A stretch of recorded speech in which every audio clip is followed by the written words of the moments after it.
you also have another podcast about the Golden Yes. Girls. How did that Yes. even come about?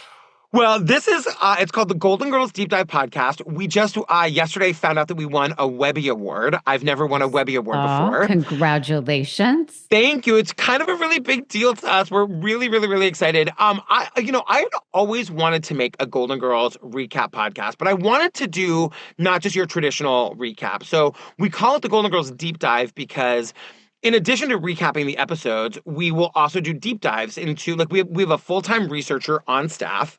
So we'll do deep dives into the episodes, into the world of the Golden Girls, into like the cultural references that they make in each episode. There's lots of that mixed in throughout. And so I just was at a point where I wanted more. I'm one of those like more people. It Yeah. makes my husband crazy. Mhm. And I have this wonderful, brilliant friend named Jennifer Simard, who's a two-time Tony Award nominee. She's currently starring in Death Becomes Her on Broadway. And she was amazing, and we'd been wanting to work together. And one day I was like, I'm ready. I'm ready to make this podcast. Do you want to do it with me? And she was like, yeah, let's do it. And so we started, and it's really fun to start something from scratch and start to build a whole new community. And because it's not a true crime podcast, many of these people that we're finding that are our listeners have no idea about True Crime Obsessed. They just love the Golden Girls, and Right. it's really fun to be building this new community. What do you think it is about the Golden Girls that they've had this enduring success? Everything that you see on those shows is still funny. It's I still know. relevant. They were so Yeah. ahead of their time. It's a good question. It's something I think about a lot. I think it's just incredible writing, right? I think like if minus the outfits, the costumes, you could put that show on today. Like you could take those scripts, not all of them. There are definitely some jokes that you would never say on TV today. Right. But other than that, the themes are sort of timeless. It's like chosen family. It's people who just sort of love each other, who have their ups and downs, and it's incredibly well acted. It's incredibly well written. There's just something about it that is so comforting. It is such a comfort show. And I think, when I meet listeners, it's like everybody, it makes them think of their mom or their grandma, Right. and like who doesn't have a fond, or I guess I should say everybody who's lucky enough to have fond memories of their mothers and grandmothers. I think it really is. It just feels wholesome but edgy and fun and kind of sexy and silly, and it's got all of the elements. What's weird about it is that when you watch it, even when I was younger and I watched it, I always thought these women were really old. Oh yeah. They're like in their 40s or 50s in this, right? Yeah. They're We my did age. I know. We did like my co-host Jen is 53 and she's like the age that Blanche is on the Yeah. and like yeah, and she's so youthful. I think that B. Arthur was 60. I think Betty White was like 58. Stell Getty was in her late 50s, and Rue McClanahan I think was 50. And Right. right, we thought of them as like old ladies, Right.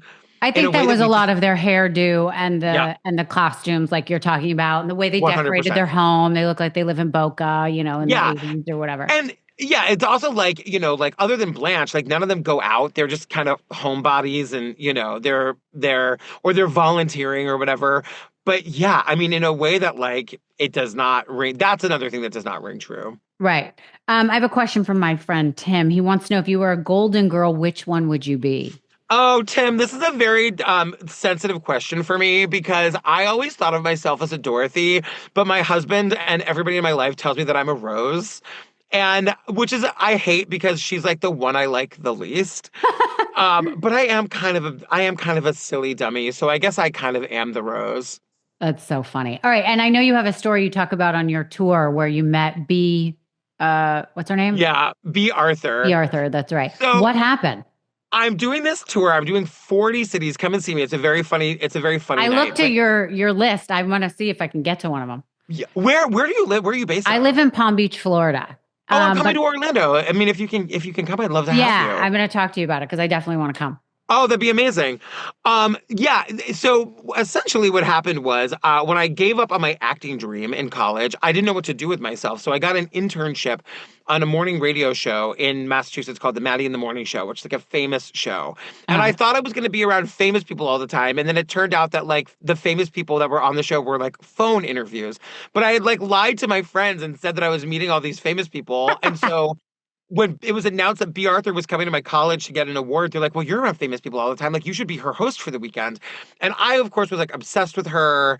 Right. And essentially what happens is I went to like meet her at the airport and she just hated me on sight. And it was one of those things where I wanted her to like me so bad. I was so Oh. desperate for her like love and attention that like she's the kind of person that just makes crazy. And so everything So I she was said, like, get away from me. get away from me, gay boy. Like it was one of those things where I just wanted her to love me, and everything I did made it worse. And I just could not get myself out of the spiral of just trying to get her to like me. So the story is essentially the story of my show that I'm doing. It's a mashup of my daughter coming to us and the night that I spent with B. Arthur, because it's me at home waiting for the baby to be delivered, watching the Golden Girls, and then remembering that like, oh my God, there was only one other time in my life that I was like this scared and this nervous, and B. Arthur was there for that too. So it's I go back and forth between the two stories.